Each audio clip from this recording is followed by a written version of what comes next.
السلام عليكم ورحمة الله وبركاته. Waalaikumsalam warahmatullahi wabarakatuh. أسألك يا رحيم الرحمن قلوبي على تبيان نعمتك وأشكرك على إحسانك. أشهد أن لا إله إلا الله وحده لا شريك له، وأشهد أن محمدا بن عبد الله وهو إمام الرسل وآخر النبي خاتم الأنبياء لا نبي بعده أما بعد.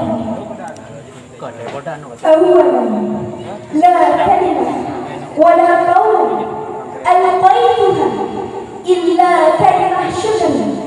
الحمد لله رب العالمين الذي قد أعطانا رحمة وتوفيقا حتى قدرنا على الاجتماع في هذا المجلس المبارك. والصلاة والسلام على أسعد المخلوقات نبينا وحبيبنا محمد صلى الله عليه وسلم حامل البشرى على المتقين وحامل النذرى على المحسنين. حضرة المكرم والمحترم رئيس المعهد يحيى الكمالية، أيها الأساتذة الكرام، أيها الحكام الأعزة، وأيها الحاضرون رحمكم الله. ولا أنسى إلى رئيس الجلسة الذي قد أعطاني فرصة ثمينة لأن أخطب أمامكم باللغة العربية. وفي هذه المناسبة سأتكلم تحت الموضوع شكر النعمة زيادة الرحمة. أيها الحاضرون رحمكم الله، الشكر بنعمة الله واجب للمؤمن، لأن ليس هناك وقت قليل خال من نعمة الله سبحانه وتعالى. أليس كل ساعة وكل دقيقة ندفع ونتمتع سهولة من الله تعالى دون سهولة من الله وتوفيقه؟ فهل يكبر القلب؟ فهل يزيد الدم؟ فهل يزور العين؟ فما أكبر رحمة الله ونعمته من الصغر حتى الكبر، ومن المحسوس أو من المأمول الذي لا يستطيع نظرها إلا بقرة العين.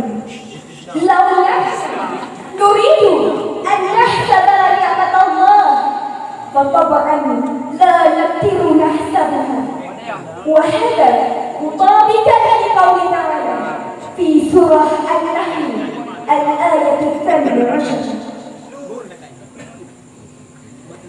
أعوذ بالله من الشيطان الرجيم، بسم الله الرحمن الرحيم. وإن تعدوا نعمة الله لا تحصوها إن الله لغفور رحيم. أيها المستمعون رحمكم الله، إن نعمة الله الذي قد أعطانا كثير وكثير، فإذا نشكره ونحمده ونسبح له، ثم نتصرف نعمته مناسبة التربية. التعبير بالشكر مهم، لا بد علينا أن نبنيه ونحفظه عن النفس، لأن بالشكر لا ينسى دائما إلى من يعطينا وكيف ننفع تلك النعمة حتى لا نخطئ في إفادتها واستعمالها، وهي إلا للخدمة والعبادة والطاعة ما شاء الله، ولكي يرضى الله ويزيد النعمة إلينا. وقال تعالى في كتابه الكريم في سورة إبراهيم الآية 7: وإذ تأذن ربكم لئن شكرتم لأزيدنكم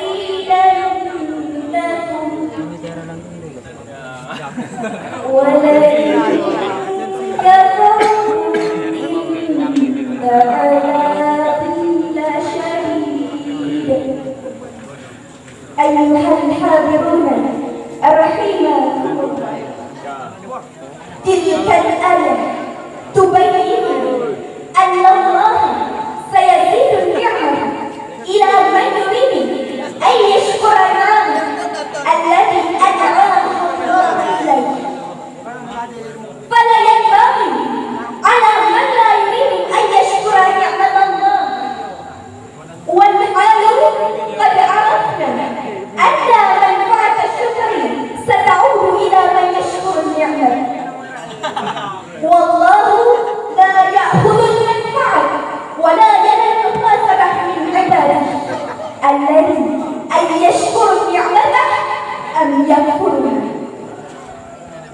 وبذلك نحن من المخلوقين الضعفاء علينا أن نشكره ونعبده ونستعينه، وأن خدمتنا وعبادتنا لا بد أن نؤدي بالإخلاص لله تعالى. ربما كفى ما ألقيت لكم في هذه المناسبة نلخص حيا بما نسعى أن نشكر نعمة الله الذي قد أعطانا حق الشكر، ونستخدم عمرنا وأموالنا وصفاتنا وعلومنا لخدمة له، يعطي المنفعة والمصلحة لأنفسنا ولأسرتنا وللمجتمع. الشكر بالصحيح مناسبا للغرض الذي أوتي تلك النعمة، والله سيزيد النعمة الكثير والحياة الطيبة. ربما كفى ما ألقيت لكم في هذه المناسبة لعلنا أن نستطيع أن نكون من المسلمين الشاكرين من الله. اكتفيت كلامي